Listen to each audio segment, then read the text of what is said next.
And welcome back to the Off the Clock Show. You're joined today with hosts Shawn Gervais from OrbisX CRM and Mr. Marshall Hill from the Pints and Polishing Podcast, as well as hyperClean Car Care Products.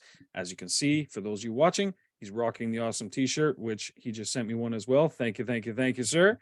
Yeah, I am still waiting for my package to actually arrive. It's at my storage facility, but anyway, that's a story for a whole nother day.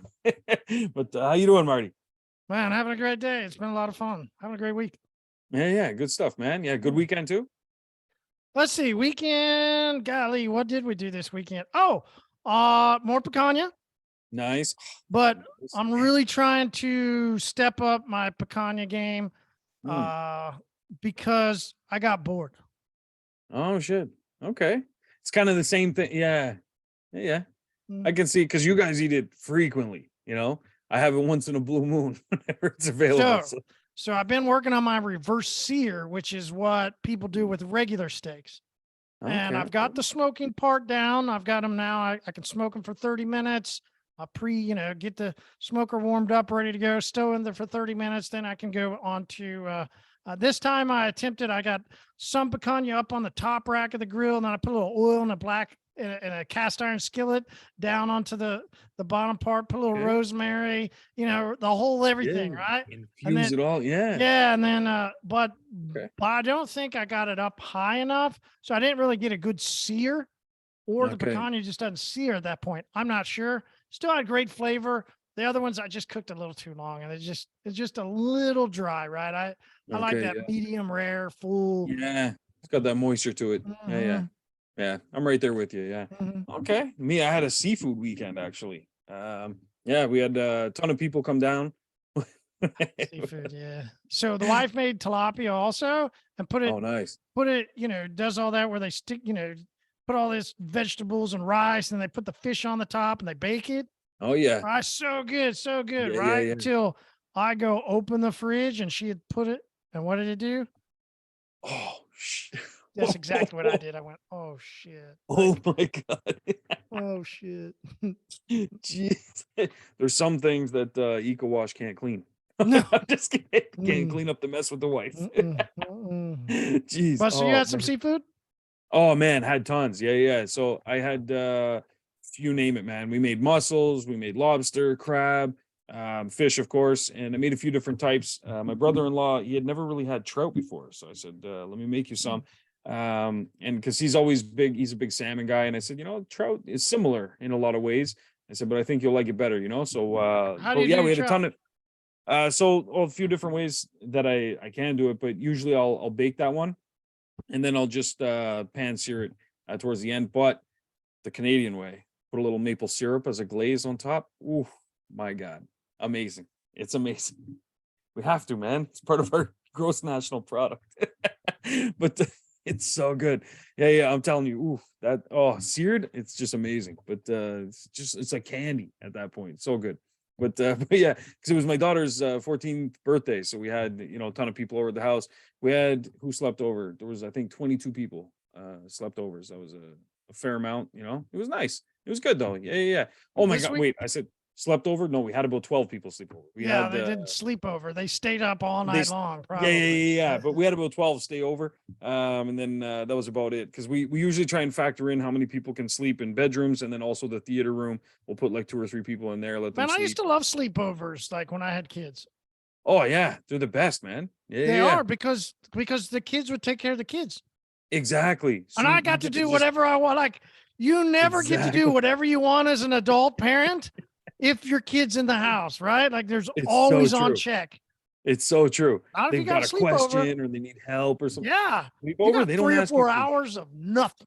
Exactly. They could cut off their toe and they don't even come tell you. They just they're playing, they're doing the thing. And yes, that was perfect. And what we do, because our young one, she's 8 years old, and so we had anytime we have a birthday party, we get them their own group of friends so that they don't bother each other, stuff like that. So we had the 8-year-old, they were in one room and they were playing that thing skee ball where it's got the circles and you throw the ball to go in the holes.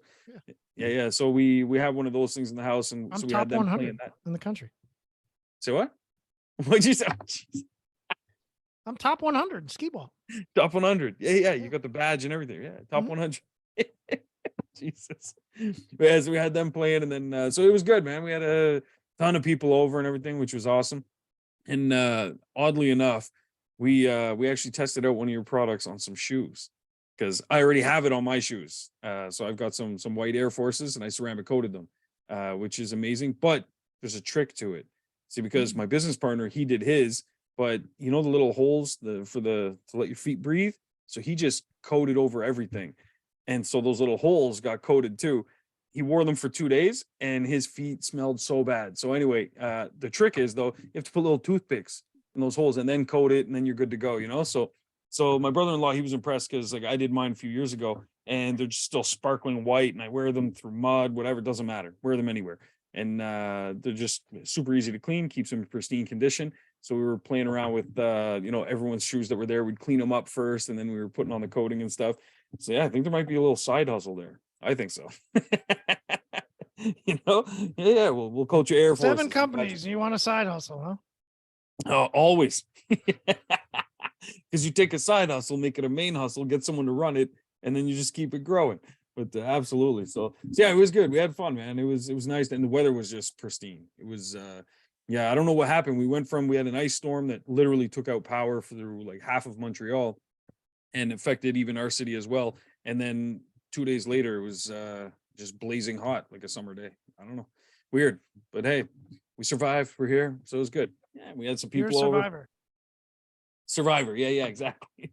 Been through a lot of those kind of things though, like tornado, 2 hurricanes, earthquake, 2 earthquakes actually, like a bunch of shit. Yeah. Only one I haven't hit yet is a tsunami, so that's count your blessings. It's on my bucket list. Count my blessings. Yeah, but no, fair enough. So it was a good weekend though. But yeah, you seen anything interesting online?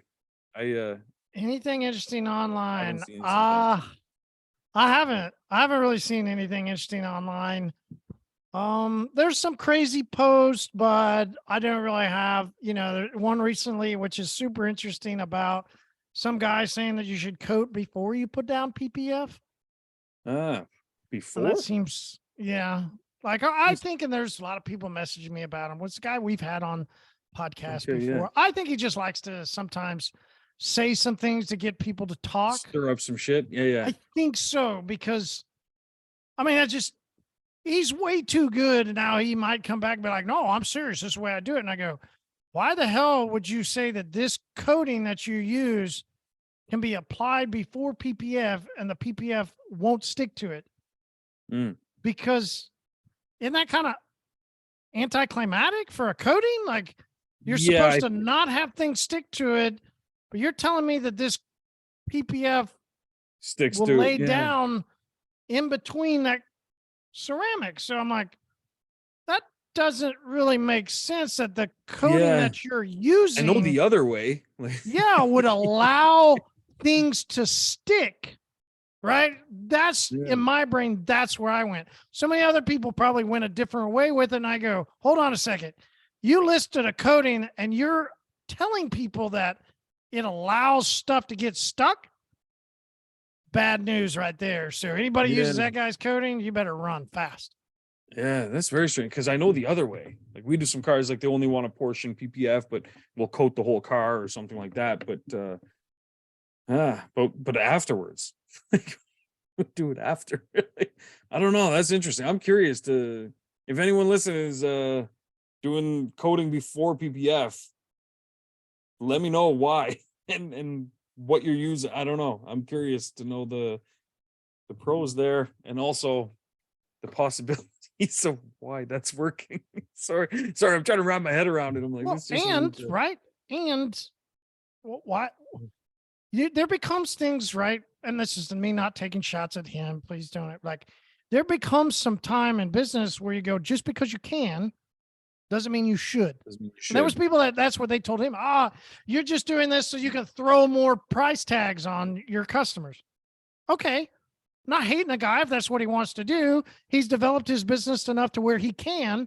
All good. I don't hate on him for that. I don't. No, go. Whatever you want to get out of you do you, right? No worries at all. Like I saw it and I didn't take anything against the guy himself. I just went, ooh, the coating company that you're telling people and that is allowing Yeah. Okay. Ooh, that's not good for that brand. And that's not good for that coating. So Yeah. shouldn't be It's doing a it. You know, that's where I went. But geez, yeah, that's crazy. And me, I've been seeing a lot of stuff where I don't know why, but lately a lot of people have been posting mistakes that they've made. Not in life, but mistakes they made with a customer and then the reasons behind it. And I thought it was kind of interesting. There's one guy in particular. He posted about he used to do mobile ceramic installs. So he'd go to people's houses, stuff like that. And now he's got an amazing setup in his garage. You should see this thing. It's phenomenal. But and he's doing really well with it. But he said he's now realized that he won't do any jobs that he can't do in a controlled environment because some of these jobs came back, a little while later and they had, defects or problems with it, with the install. And he's just realized he's like, under no circumstances, unless he can't avoid it, he's not going to take any more mobile jobs for certain services. Right. makes And he sense. said it's just better he's in a controlled environment, and Yeah. it's one of those things where I know, like, I know some mobile guys here in our city and they feel like since they're mobile, they also have a shop, but since they're mobile with some of their services, they feel like they have to offer all of their services mobile, or else they're kind of doing the customer a disservice, and they feel like they're being dishonest, that they're not truly mobile. And I can get how someone would feel that way, but at our shop, like, we've since day one, we've done some things mobile, and most things we've done in house, just at the shop. And one of those being like our PPF, our wraps, and our coatings. All of those we do at the shop. Tinting, we do 90% of the shop. Occasionally we'll go, a dealership, something like that. If they've got an environment we can go in, or a client, he's got a garage that's heated, so on and so forth. We'll go there. But it has to be a really particular case, because I mean, tinting outside is just a nightmare most times. It's too windy here. It's too much shit flying in the air.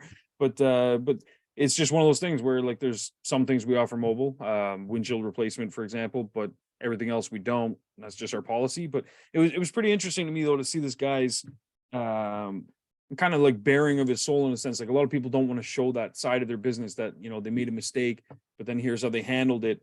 And I feel like those kind of stories are helpful for the industry. There's because it's rare now to see posts in groups that are genuinely helpful for the industry, as you know. But there's the occasional one, and this is one of those ones where he showed, look, I did this, made a mistake, but here's why I don't, and here's what you can do in the future and stuff. So I thought that was pretty cool. So anyway, yeah, I've seen posts like that, but then I've seen a lot of other posts where people are like, look how I handled this with the customer, and then it's do you think I fucked up or something like that? And it's like, well, yeah, the way you were talking to the customer, like, kind of being a dick, you know what I mean?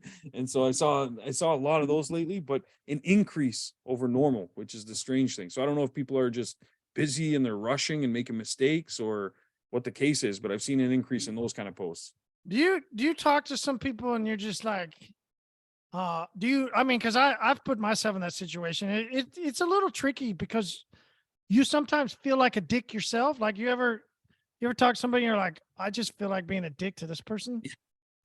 I've been there. Everyone has Yeah. those moments. Yeah. But the one thing I will say is it depends, like, this, depending on the situation. Like, professionally speaking, I definitely bite my tongue a lot more probably than I should, just to be a professional. Because there's times where it's like, Jesus, dude, and you just want to like go off and say some shit that you probably shouldn't. But yeah, there's definitely been some times, and even with customers and stuff, like, I'd say more so on our printing company, because we get some requests sometimes that I'm just like, Jesus, dude, or some people say things, and so I've been a little curt at times, maybe, but I always, if there's been moments like that, I usually follow up with like, hey, listen, totally misunderstood what you were saying. My apologies. Like, da, da, da, da. Maybe it's the Canadian in me. I don't know. Do you think this is what I I wonder which of your companies deals with more of those type of people? Ah, Printing that's a company, what is the good Orbis X? community. What does that, I know you don't want to speak on them, don't speak on them, Yeah, but yeah. I'll be the one that can speak on them for you. Sure. Well, But one thing but yeah. I'm curious, right? Like, uh, because, and here's why, right? I found that actually, and I wonder, without you admitting it, I wonder if OrbisX, if they're not number one, if the amount of bullshit that you get from customers, if how top of they are for your 1 out of 7 customers. Because I want to share a Mm, story to illustrate why I'm asking this question, right? Okay. As well, I was a little late to the episode. I had a guy coming, Mm. a big thing that we've started doing it for the local cruises, the local car shows, all that stuff, as we've encouraged people inside of hyperclean community, Community. especially those in distribution, encourage them to be active in their local car clubs and their local car community. And there was a guy that was picking up, I know, Mhm. there was a guy that Which was is picking super up smart, by 4 the way. buckets, and I've got buckets of product that are going out, and he's going to pass them out to. He's got 200 plus cars that come out to his cruise every week, right? Beautiful. So Fuck he's yeah. going to get a bucket. You're going to get a bucket. You're going to get a bucket. Easy, Oprah. Love it. What a Well, great so idea, that's though. why I was, I was running late because of that, and it's interesting inside of these groups of people that I go and start talking to. There was one group that had a detailer in it. Mm. Right. Okay. This guy was super cool. Oh man, love the buckets. I'm gonna give them out to this. It was all positive. Well, there's the other group. The other people were positive until one guy started running his mouth. Yeah. Well, what's in the bucket? Well, is it any good? Well, okay. Well, and then here's the kicker. Well, I think it should have microfiber towels in it too. You should have microfiber. He was then starting to tell me what should be in the bucket. Yeah. And turns out he goes, yeah, I've been detailing for 6 years. Yeah. But Right? has he ever sold product before? It doesn't matter. Yeah. My point of the whole story, remember, was the people that run their mouths. And it's interesting. I would really be curious. You don't have to admit it. Is where does the OrbisX customers, where do detailers rank in all the other customers and all the other businesses that you have? Because there's a tendency for us to run our mouths. I see what you mean. The We get detailing so community. prideful in how well we do things. And I say we because I also feel that pride, right? Yeah. You go and you do something. Hey, let's start with just the pride of transforming somebody's vehicle. Yeah. Then you go into the pride of these people are starting to pay me thousands of dollars a week. And you can start making really a lot more money than other people that you might know.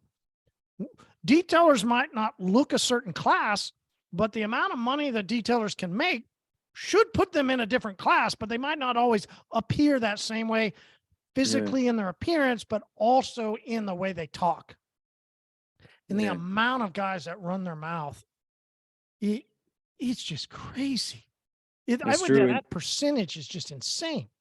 Yeah, and one thing because I'm in quite a few detailing groups and been in them for quite a while, like even before launching OrbisX, just as part of my shop, asking questions, learning things. And the funny thing is that I'm in a lot of other groups that are non-detailing related, but they have business owners in there, and some of them pertain to my other companies, but some of them are just business in general. Like there's one sales evolution that I'm in, just sales in general. You got guys from all different types of industries.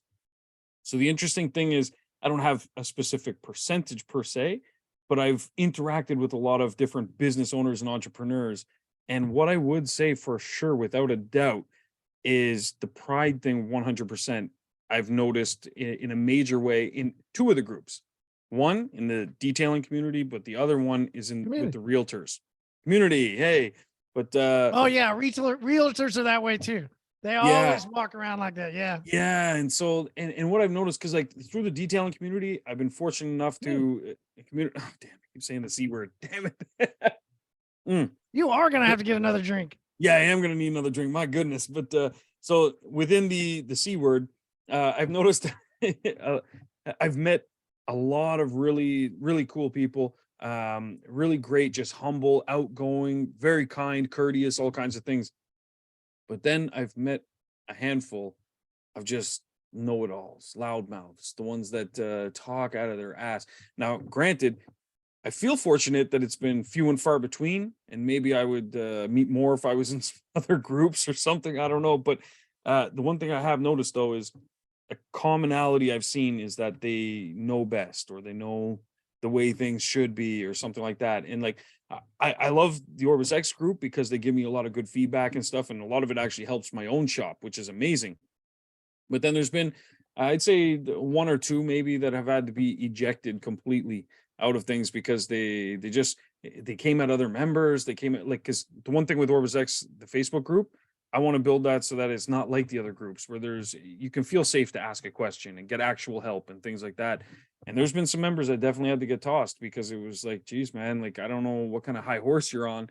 But as we've talked about before, it's usually the ones that, aren't doing so well that just seem to have the loudest fucking mouth, just a lot of gas coming out, and I've definitely booted a few that I was like, look, man, this is not the right community for you because OrbisX, Jesus, community again. Oh my God.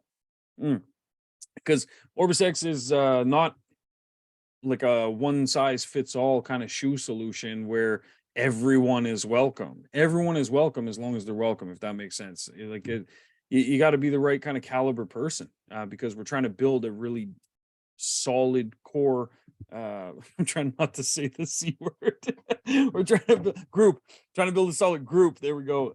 Of like-minded people, that entrepreneurs, top class individuals, because they are out there. I know you've met tons of them as well in the detailing industry that are just solid, but then there's some of them that they know everything, they know better, you don't know shit, and they come at you, and so that's something I've seen that I wouldn't say is common through a lot of other industries I've been in, because like, for example, my printing shop, we get that more from customers, and in particular realtors. Oh my God, I hate dealing with realtor orders. They know everything, and this is my first time ordering stuff and all that kind of jazz, but through all the different industries, I'd say it's a common thing. And I think it is what you said, it's pride. It's that we take pride in the work and the results we deliver and running a business and stuff. But then there's some that kind of let that go to their head. Like they're kind of not doing more than what they are, but no, they are. It's the arrogance. It's because there's two folds to this. When I've analyzed this group of people, first of all, let's say the majority, you're right. The majority aren't this way. It's just, it's that 80-20 rule, right? The 20% that outweigh the 80 and really make it look like they're 80%, the mass majority of the industry, because they run their mouth so much. But they are really the minority. The one characteristic that we definitely found out of this group of people is they run their mouth because they don't really know what they're talking about, but they have to run their mouth so that they feel right. Like so something inside of them, because listen, it's easy to get into the business. So once they start having a little success, that gets elevated like a snowball and an avalanche, right? And it really boosts up their pride and it boosts up something ego inside of them. Really just, it takes off like a rocket ship. And it's crazy when you see that start to happen in people and you just want to go, yeah, man, but you wash cars. Like, I don't, that's what we do. Yeah. Well, that's where you can see it a lot between, like when you look at things where people compare, like how offended people get when, someone's telling me, they called me and asked me to book a car wash. How dare they say that? I'm a detailer, things like that. And it's like, why are you so offended for? Like the people that just got offended that I said they were washing cars. Yeah. There's a ton of your listeners that just got pissed off because I said that they just washed cars. Yeah, right. Like, now they're pissed off because how dare I say that?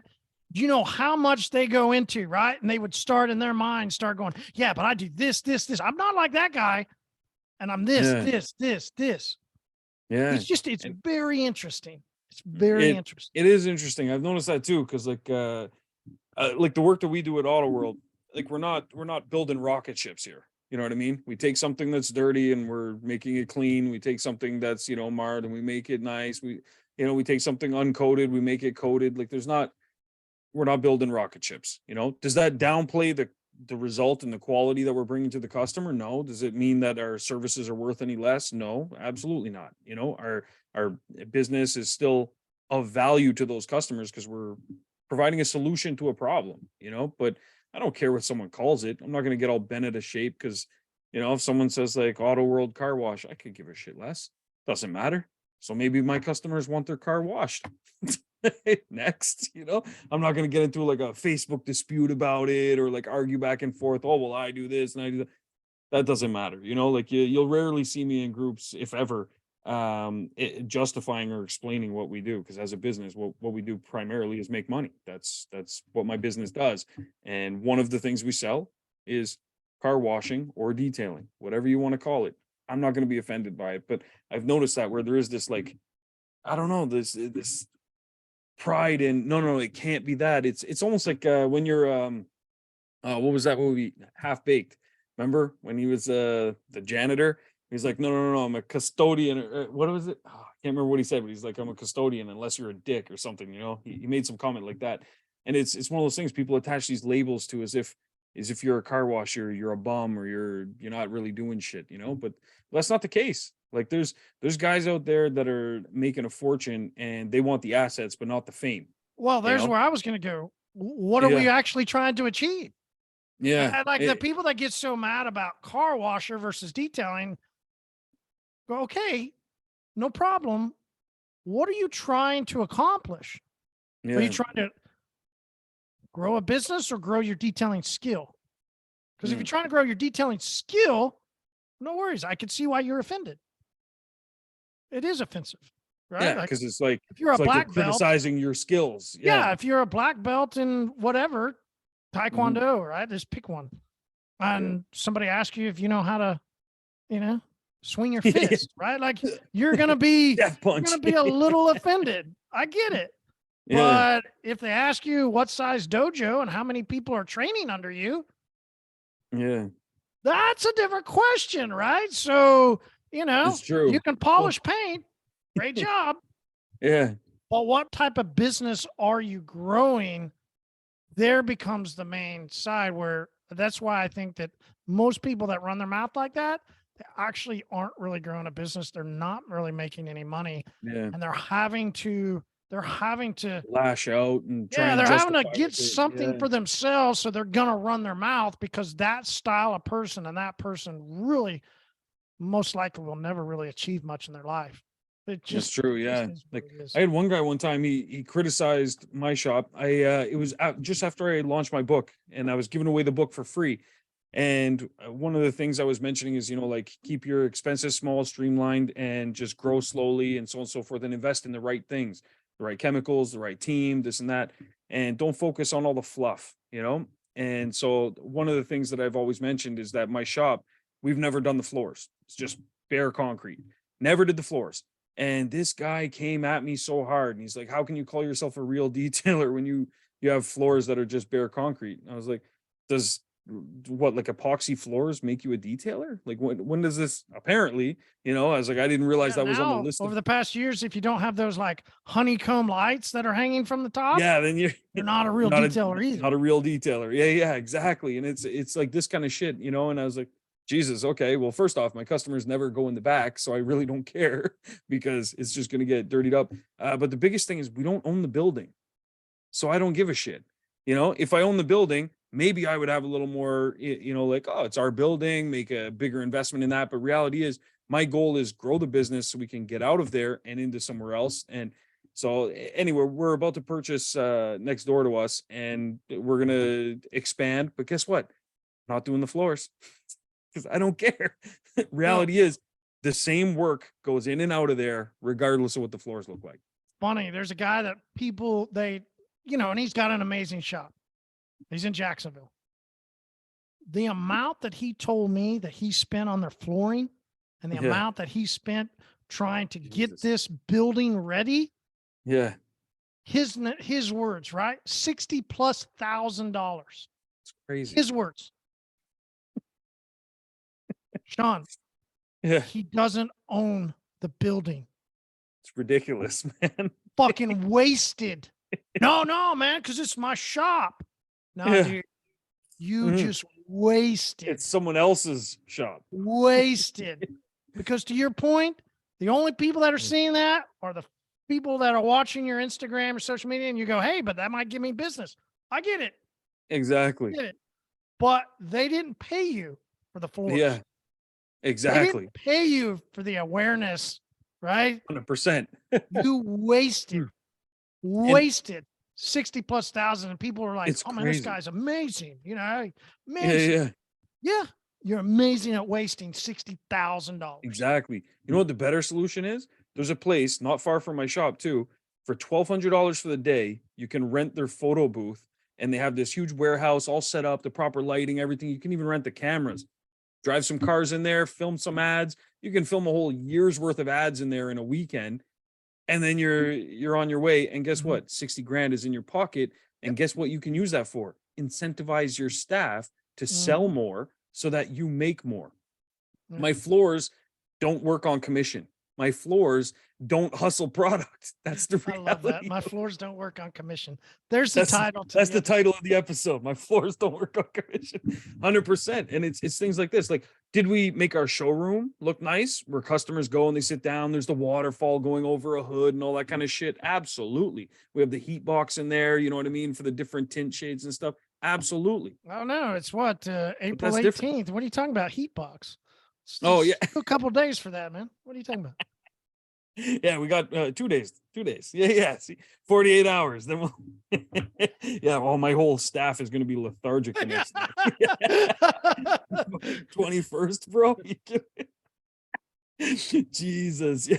You're gonna have tacos and everything ready for lunch, huh? Oh fuck yeah. Yeah, that's another common thing in the industry too, by the way. Very, very much so. And nothing wrong with that, but yeah. Definitely there's some commonalities you can see in the industry though, 100%. But yeah, that's where for me it's just we prioritize different things, you know, and it's like things that are customer facing, I usually invest more heavily in, you know. And on that note, because one thing I know we're both dying to talk about is CARFAX stuff, because that to me, customer facing stuff like that's what we invest in heavily, is those kinds of things. So even building OrbisX, you have to think, excuse me, yes, I've turned this into a business now all on its own. However, when OrbisX was started, OrbisX was built for my own shop. That's how much I invested in my own shop for something that I knew was going to run the shop properly and do what it needed to do, instead of doing the floors. So when that guy came at me about, you know, oh, you shodo your floors, it's like, look, motherfucker, like, do you know how much I'm building a CRM. Why do I need $60,000 on the floor? Yeah, because I definitely don't. You know what I mean? And if I did, I hope someone would punch me in my jugular, because Jesus Lord, that's the worst expense to me. And don't get me wrong, there's some people that love the look of it and they want that look when they do Instagram. They want to feel that pride when they show their shop to some people, and maybe they take customers back there. I don't know. If that works for your business, go for it. It's just from my experience building businesses, it hasn't been, you know, an important factor. Like my print shop doesn't have nice floors the whole way through. It does have a reinforced foundation for the Heidelberg press we had to put in there. It's the size of half a football field. But what I don't have are nice looking floors, just bare concrete, not even painted. You know what I mean? Because it doesn't matter. My staff go in there. We do everything by delivery with UPS. This is the way we run the business. And so I invest heavily in the areas as needed, like building a CRM for my business to run it properly, you know? But yeah, so one of those things I want to get to it though with you is CARFAX, because that's something that's I've also seen come up lately is, you know, some people asking about, it's weird how CARFAX plays into this, but people asking about, you know, oh, I got some new guys opening up down the road for me, and they're on Facebook Marketplace, they're charging $30 a wash and blah blah blah, all this shit, and they're looking for ways to differentiate themselves. And there's a lot of ways you can do that, and some of those ways are things like, you know, integrating, you know, with a CRM like OrbisX, you can report stuff to CARFAX, all those little things. And the reason I bring this up is because I mentioned this to one of those guys. I said, listen, you know, you're wondering how you can differentiate yourself. Well, follow-up reminders, this and that, professional estimates, yada, yada, the whole list. But I said, another thing too is CARFAX. And he literally told me, he said, CARFAX is pointless. And I said, well, unfortunately, you know, I feel bad for your opinion, because it's all in how you use CARFAX to your advantage. And I think you're underestimating the importance to the end customer, right? So I was curious to get your feedback on what you think about CARFAX and things being on CARFAX, and particularly with brands. Yeah, CARFAX it's interesting because the majority of, you know, the people that rely heavy on CARFAX, and they're like, CARFAX, right? I got my CARFAX right next to my Bible, right? Like, the way they come across, right? Like CARFAX is literally the word of God. Yeah. And then you realize how many people don't report things to CARFAX, right? There was an episode I talked about. It was on the smoking tire podcast, where the guy admitted to getting a car here in Tulsa from Jackie Cooper. The finance manager was driving the car. A couple months, right? It's called a demo. Yeah. So he was going to be buying the demo, excited. Usually you can buy a demo and get a pretty good deal. Discount, right? Yeah. You get assigned a discount. Well, the employee of Jackie Cooper let him know that he did have a little minor fender bender with a animal. Okay. Right? Probably a small deer runs out. Yeah. It's Oklahoma. Happens. Could have been a coyote. Right? Could have been a couple things. Yeah. Did you find that on the CARFAX? Didn't report it, huh? Didn't report it. So that is the interesting dilemma of CARFAX. Yeah. CARFAX only gets what is reported. And there's a limit that, right? Like if you achieve X amount, right, it doesn't have to get reported. Right? And or if you take care of the work yourself, like this guy from Jackie Cooper did. Now, he some reasonly felt a guilty conscience to tell this other guy that makes sense. This guy was on a podcast. He didn't want to get flack later. And then he finds out later. Yeah. Right. So he needed to come up front and tell the guy. But the first thing that people need to realize about CARFAX is not everything gets reported. So CARFAX isn't the Bible, right? 100%. It's not. And I made that joke earlier, but I swear I've talked to, I don't know how many detailers that go, yeah, but the coding company I buy from reports it to CARFAX. They report it to CARFAX, yeah. And they go, that's why I use this coding. I know it fails. They'll even tell me that.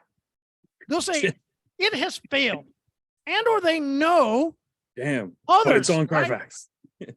But they feel like since, the CARFAX is next to the Bible, that, hey, as long as, even though that I'm putting on this coding from the company that multiple people know it's failed, people I've talked to have even told me that they've seen it failed. However, they keep putting it on because it goes on the CARFAX. So it's ironic. It's hilarious. Right? Stuff doesn't get reported. There are those two sides to it. Right? Yeah. Stuff doesn't get reported, and you're reporting stuff that is failing. Yeah. But it's still the motherfucking Bible. CARFAX is still the Bible. Now, CARFAX has done so good at that, right? That's CARFAX's, let's give them a golf clap, right? 100%.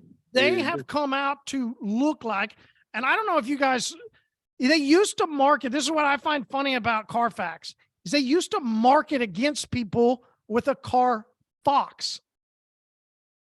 And they used to talk about how, hey, there's foxes that try and like mirror what we do at CARFAX. I think something happened with their marketing and they had to flip it. Now there's a CARFAX fox. Yeah. Right? So that CARFAX that's what they used for their marketing. So something happened. This was a long time ago when there was a switch, but so that ironically is funny. Overall, the company of CARFAX is interesting. What is it, the Bible? What gets reported? What doesn't? Either way, if you're putting on coatings, here's the kicker, right? If you're installing a ceramic coating and you're using OrbisX, then it gets reported on the CARFAX. You've got something that's unique, which goes even better. So for everybody that is putting on a coating and they know it's failing, but hey, that reps never, right? Reps are, rep swears to me that they're the ones that do it. So I've got to use their coding because that rep tells me that their coding will go onto a CARFAX. Yeah. Hey, here's the awesome part for every OrbisX user.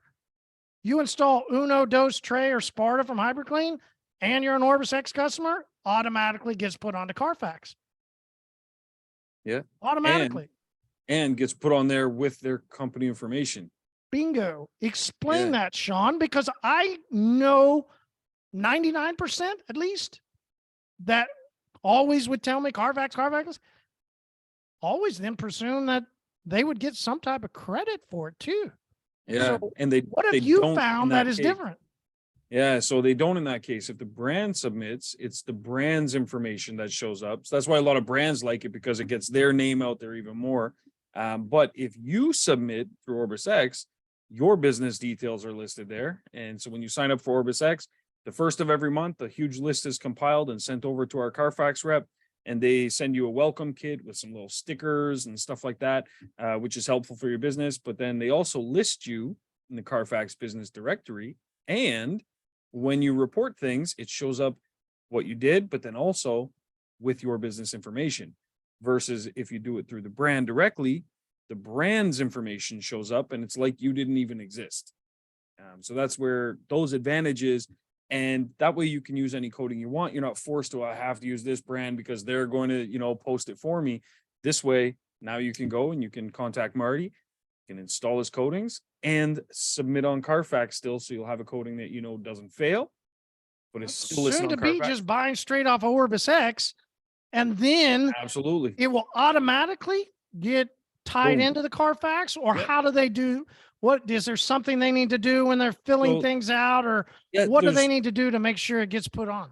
Yeah, good question. And so two things that they have to do. The first one is every CARFAX business to be listed, they need to have a business location. So it's even if you're a mobile guy, something like that, you have to list the location with CARFAX. And there's reasons for that, because CARFAX, to be the Bible, they want to be reputable and they want to make sure they're working with shops that are not here today, gone tomorrow, that kind of thing. So they want to know you've been in business, and they want to know there's somewhere people can reach you if there's an issue. In particular, CARFAX, they want to know where you're going to be at, kind of thing. So you have to have an address. That's number one. The address doesn't get this. Go ahead. There you go. The address doesn't get displayed. Exactly. Should they use their home address, or should they just go get a UPS box or something like that? I was just about to say, yeah. So my recommendation, because a lot of mobile guys lately, they've been asking about, Google reviews, and Google stopped showing my reviews because I don't have an address, I'm mobile and this and that. The best thing they can do, honestly, it'll cost you like maybe $6 to $10 a month, something like that. You can get a virtual address. And so it's somewhere that mail can go, and they'll forward it to your address. So your home address stays hidden. They give you a professional address. And I think that's important for a few reasons. If you're mobile, that's a good thing. That's the convenience side. But if you're mobile, that can also not build trust with a customer if they don't know you have a home-based location. Imagine being mobile, but also being able to post an address that says, for inquiries or for this or whatever, you put it on your website. Now they go and they say, oh, this guy does mobile service, but he does have a physical location. It just builds that trust, and it's going to cost you $6 a month, so that's what I would recommend people do, is get something like that, or a PO box works as well.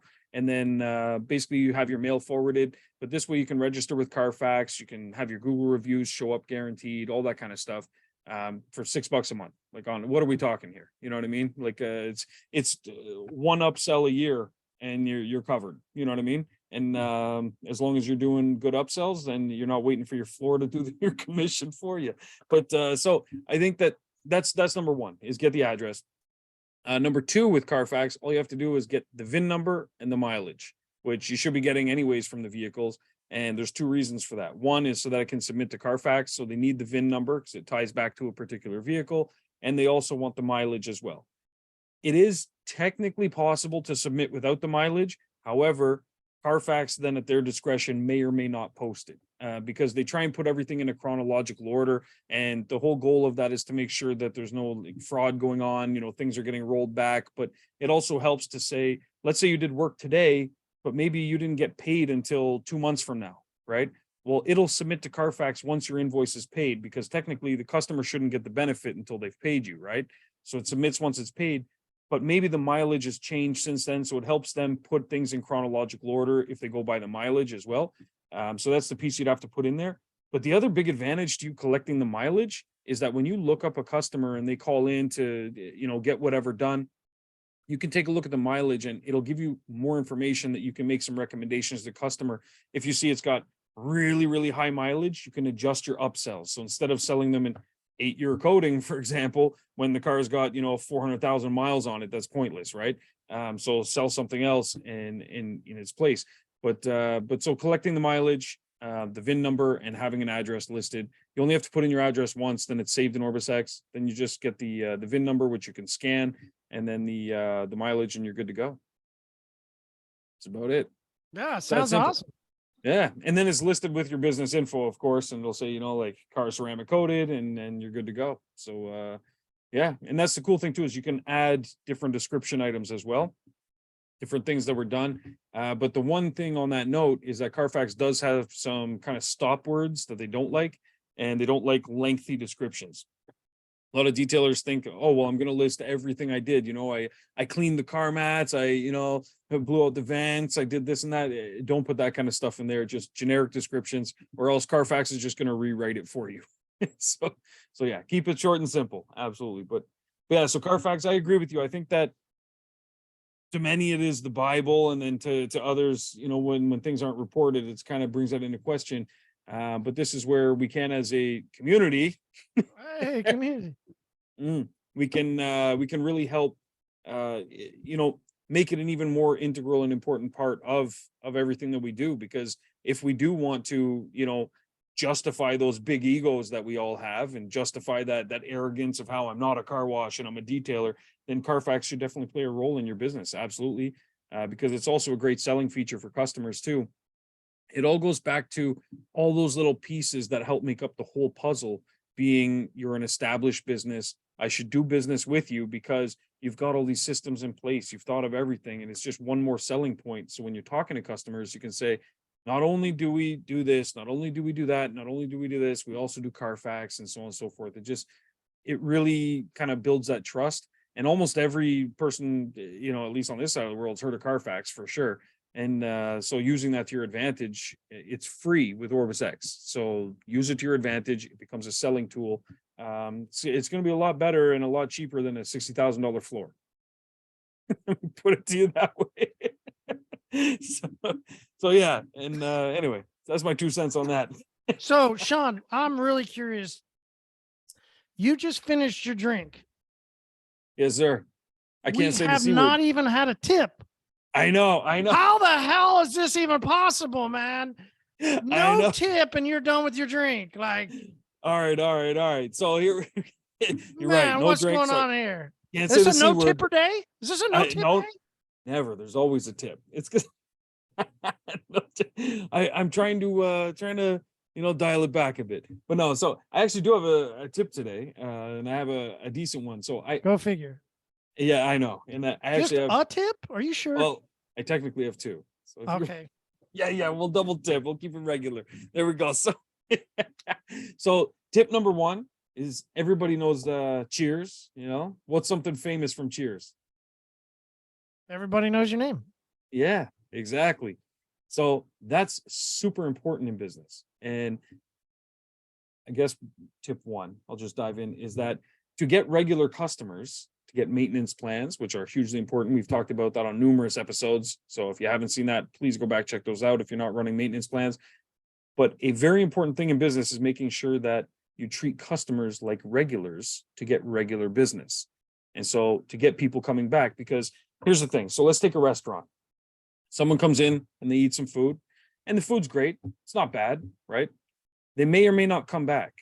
The food is not necessarily enough to sway them to come back. The service itself has to be exceptional. The service has to be exceptional. So not the end result. Oh, great, I have a mirror finish on the side of my panels. That's fantastic. I can see myself as I'm driving. That's great. That is important and something people do like. But what's more important is that they feel like a regular. And hotels, some of them, the good ones, do a good job of this by keeping notes about customers. And then they use those notes on future appointments. So number 1 is knowing your customer's name. That's a big one. Something we do at our shop is we do 3 different things to remember their names. And one of the first ones always is, the minute a customer comes in, we instantly start repeating their name. So, and let's go ahead and say the number 1 thing that everybody always says, they never remember people's names. So if you're Exactly. a guy that never remembers people's names, go ahead and get your notebook out. Go ahead and pause for a second. Absolutely. Like, get ready for this You moment. need to know this shit. If you don't remember people's names, Exactly. So Shawn's about to tip you, and I'm about to give you the tip. you ready better for it? open up and be ready. Let me brace myself for this one. So, number one, repeat their name instantly. Hey, Marty, thanks for coming in. Marty, good to see you. It may sound silly. You're saying their name twice. That's not for them. It's for you, but it is also for them because they're going to feel important. Number two, work with other people, introduce them to somebody. The minute that you introduce them to somebody else, you're using their name again, helping that person understand their name. But the biggest thing is you're making that person feel like you're showcasing them around. They don't even realize it's happening, but they start to feel like they're one of the gang, they're part of the club because you're introducing them around to people, right? Those are the two key things. Now, the third one, and this is one that we do at our shop, is we ask them a question about their name. It could be, a name we haven't heard before, and we'll say like, oh, that's a very interesting name. What's the origin of that? Or does that name have a meaning or something like that? And sometimes we're like, yeah, it means like, Greek goddess or some damn thing. That goes in the notes. We just remember. And then if they call back in, we say, what are their names like? Amy. Yeah. Steve. So Rick. That's good questions. So Rick, is that short for Richard? So that's a question that we ask. Amy, is that short for Amanda? So these are questions we ask. Okay. Or it could be something as simple as Richard. Amy. Yeah, but you Is want that the customer name for Dick? And so if it's Amy, for example, a great question to ask customers, and this helps you remember their name, but also makes them feel important. So they will become regulars because they feel like that's now their establishment, is something like, oh, your name's Amy. That's a great name. Is that spelled the traditional way? And then you wait for them to say, yeah, AMY or something like that. Okay, great. Thanks, Amy. I know what it's like to get your name wrong, and then throw in your own thing. So like, I'm Shawn. People mess it up all the time. They put SEAN, you throw in something like that. So it builds that rapport. But these are some tactics that are easy to remember someone's name, but also more importantly, makes them feel a part of your business. That's their experience. That's their place. We've all said that same thing. Like, do you know anyone that does something? Yeah, I got a guy. You want to be the guy at the other end of that, right? And so these are ways of making that person feel like they're a part of it. So those are your regulars. Now, tip number 2, I will double tip today. That was 3 in that one. That was one tip with 3 subsections. 3 pump that one tip. There were a couple bumps. You might have actually finished. Yeah. Part of that for some guys, they were like, oh, God. Yeah, they got tapped out on that. Yeah, exactly. Rolling over, going to sleep. So a real quick one here is because I've been getting, with the warmer weather, a lot of mobile guys back in full swing. And so, of course, trying to schedule jobs, that can be a tricky thing, managing those logistics. So I have 2 tips for mobile guys that are out there. Tip number 1 when managing logistics, because what you're doing as a mobile person is offering the convenience of coming to the customer. So your goal is to make it less convenient for the customer because you're selling convenience. That's the whole reason you're not having a shop, is that I come to you so you don't have to leave your house, right? But the customer still cares about time, very much so. They still want an appointment on a certain day because they may or may not be home on every day. They may or may not have the vehicle they want detailed home on a certain day. So the time is still more important for the customer. And a lot of detailers look at it from the other perspective. They say, well, I don't want to be driving all over the city. I don't want to be doing this or doing that. Reality is you stepped into those shoes the minute you were doing mobile detailing. So what you need to do now is find a solution for managing your logistics. And there's 2 key strategies here that I'm going to mention. Strategy 1 is quadrants. Break your city down into quadrants so that you're not getting jobs booked on any random days all over the place. With OrbisX, you can make a custom booking form. So you can actually make a custom booking form for each quadrant, or you can duplicate your services and name them after the quadrants or whatever you want. But that way you can set your limitations based on those days that you're going to be in a particular quadrant. So now you're taking an entire city or geographic region and you're condensing it down into smaller pieces. Tell yourself Monday and Tuesday, I'm going to be in this quadrant. Wednesday and Thursday, I'm in that quadrant. You know, Friday, Saturday, I'm in the other one. And then the other one's kind of a spare, something like that. So break it down. And that helps because first off, when you're doing your marketing in those quadrants, you can send out, you know, print materials, or you can have signage out, or you can do your online ads. With online ads, you can actually choose the days that you're going to show up in certain places, but also the keywords, so on and so forth. You can have those redirect to different forms. There's lots of stuff you can do. Talk to your marketing guy. That's not what this is about. But with the quadrants, you can say things like, you know, we're going to be in your neighborhood Mondays and Tuesdays every week. Then someone can start to think, okay, I want to plan around this. We're going to get the cars detailed Monday and Tuesday. So Monday, I'm going to do my car. Tuesday, I'm doing the wife's car, you know, so she takes mine to work, vice versa, whatever the case is, right? So by doing that, you can now kind of strategize and break down things so you're not driving all over the place. So that's option one. And let's pause, because I think most people would go, hey, I just need to fill in somebody on the next open spot. Yeah.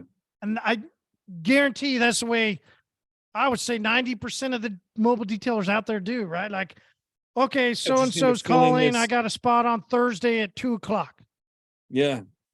And no, now you're driving all around town. All over the fucking place. Yeah. Yeah.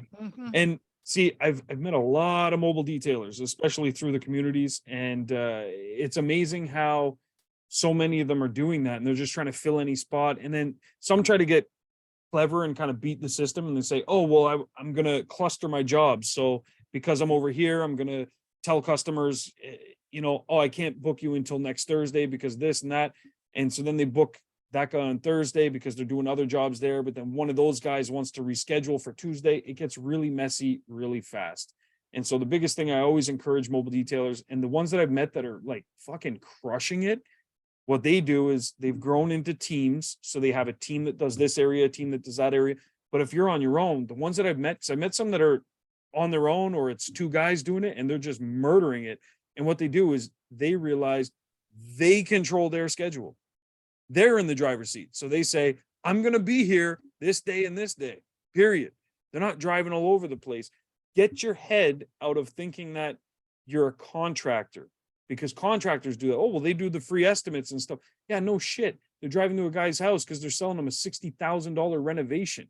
They're not selling them a $200 or $400 detail, right? So you got to start thinking like a real business. Okay, I'm basically like, you're selling a service that's a lot less than 60,000. I'm hoping you're not doing details for 60 grand, because you're only going to do one a year, if that. But I think you have to really look at your schedule and say, okay, where am I going to be? Where can I realistically be, and grow it that way? Because the big thing is that with mobile, if not, you're going to end up being, you know, 40, 50, and then what? Your knees are giving out. Like, you can't do this on your own forever. So if your goal is to be in business that whole time, you got to scale. And to do that with employees, the only way is going to be to have them in a central area. You can't be sending a guy all over the place and have it be profitable, because then you're going to start being one of those guys in the groups that say, I can't believe I'm subcontracting out to a guy and he wants, you know, this much per hour. And it's like, yeah, no shit. Because you got him out there like an Amazon driver, you know, because it's not going to work. You got to be strategic. So that's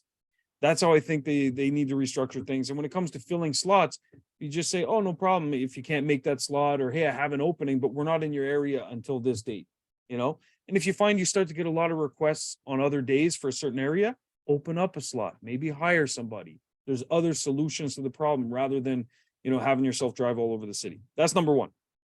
Number two, double tip. I know. Nope. Tip one was with 3 subsections. This one has 2 subsections. So solution 1 was the quadrants. Solution 2 of the tip is high traffic zones, people that live in their cars. So if I was mobile, let's say I was starting from scratch right now, Marty, and I was launching a mobile detail business tomorrow. The first thing I'm going to do, the very first thing, is I'm going to go to Google and I'm going to think about some businesses that have an office where they've got people that live in their cars. And what I mean by that is insurance brokers, realtors, Uber drivers, things like that, right? And I'm going to start looking for some offices, like a realtor brokerage. I'm going to find one and I'm going to say, okay, they've got 20, 30 realtors. First off, realtors love to talk. They love to network. They do those breakfast things. So you could join one of those clubs. It's very easy to meet a realtor. Very, very easy. You could go outside, close your eyes, throw a Frisbee. You're going to hit 5 of them, guaranteed. So I would look for places where people live in their car. Appearance is important. They're driving to customers' places. They need the inside of their car be nice, but also the outside. And I would find some of those. And then I would say, hey, I can be at your office every Friday, and I can offer everybody a certain package just for your realtor brokerage. And then I would go in OrbisX, I would create a custom form, and now you can actually add a password as well so that only they could access it. You give them the password, they've got their own packages and whatever it is. And now you're showing up there to do 5, 6, 7 cars, whatever the case may be, in one day, one shot. So that means if you hire somebody, you're sending that person over there, right? Then I would find an insurance broker down the road and I would go target them. And I would start that way, and I would go after these, higher value kind of contracts, in a sense, not necessarily contracts, but maybe you can get them on a maintenance plan as well. But even if not, even if it's a la carte and it's just as they go on demand, that's fine too, because you're targeting one area still and you're going after them that way. So that's how I would do it if I was starting tomorrow. And I guarantee you, if I started tomorrow, I would destroy all the mobile detailers that are in my neck of the woods 100%, because they are out there driving over here and then 45 minutes over there and this and that. And I would be able to work half as much as they do and pull in twice as much, guaranteed. So my recommendation is that's the end of my tip. I'm finished. You're over tipped. And now listen, nobody else is getting a tip from me. Don't worry. You've all tipped out. All tipped out. All tipped out. When you're young, you think you got a lot of time. Yeah. When your business is small, and listen, I've talked to guys and they're like, oh, I'm big, but if you're a detailer, you got a small business. It just is what it is, right? So if you're a guy that's you and it's just you, you're a small business. You're a guy that's you and one guy, you're a small business. You need to get 4 or 5 trucks on the road, then you can start really. Then you're still in the small medium, Exactly. But then you're at least starting to really. I will just want to put in perspective for a little bit for the guys that and go, hey, this is perfect. There's so many people that they do exactly what you said. They get strung out, right? And then they go, well, I can't pay somebody to sit in my truck while I drive across the city for an hour. You can't? Yeah. Well, then that guy's going to leave. So if you can't, in a couple years, you need to start now. Yeah. Doing the quadrants is beautiful. I love it. Start now. Reprogram everything, because if you're the type of person that does want to be in business in 2 years, 3 years, 10 years, you're going to need more than just you. 100%. And the best way to do that is doing don't let me just say Shawn's tip is what you should. What you need to do is Shawn's tip. That's but what do I know? My floors don't pay commission. But Jesus. Yeah, but it does make a lot of sense, and it's the only way you can. Yeah, because a lot of people think that I do talk a lot about scaling. A lot of people think that I'm only talking like about scaling when I mention things like this, and it is to a degree, because scaling in my opinion is how you get to be larger than a small business. But it's more than that. It's having more time with your family, having this and that. You have to think about getting employees at some point. You have to see. I was accused recently of trying to do everything so easy. Yeah. This is just something interpersonal with me, right? As somebody like, you always just try and do it the easy way. Yeah. Yeah. Like, I kind of looked back at him like, is there another way? Like, I always want to do the easy way. Yeah. Not that I'm doesn't mean you're scared of hard work. It just means like, it's different. I'm not skimping corners. I'm realizing that I should put people in a quadrant, and I shouldn't drive all across the city, and I should go to one location one day and then go home, right? Like, do it all there. Exactly. That's easy. Yeah. You should want to, in business, start doing things that are easy. Exactly. Go back to the pride part. Let's take a pride down and start just doing easy shit. You'll make a lot more money. 100%. Well, there's two ways to climb Mount Everest, right? You can go forwards or backwards. Take a fucking plane and go set yourself up on top. Hey, I'm good. Let's do exactly. Done. Oh, you just want the easy way. Of course. I just want the photo up on top. Like, you kidding me? Exactly. I don't want to take you to go through all that working all the way up the mountain. I would have died. Exactly. I want to reduce the friction in my business. When you're young, you want to do the climb. When you're older, you go, listen, I'm joking about, I just want to be the guy taking the photo. I don't mean it that way, but you eventually start realizing, how do I need to work not as hard?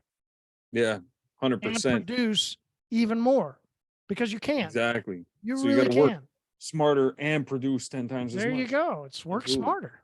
Yeah, and that's one of the only ways to do it, you know. And it's it's a common thing I see, because the booking limitations come up quite a bit because it's an important thing with booking forms. People don't want to overbook this and that, but the mobile guys, definitely I see that, where they want something that just kind of figures it all out for them and puts this job there.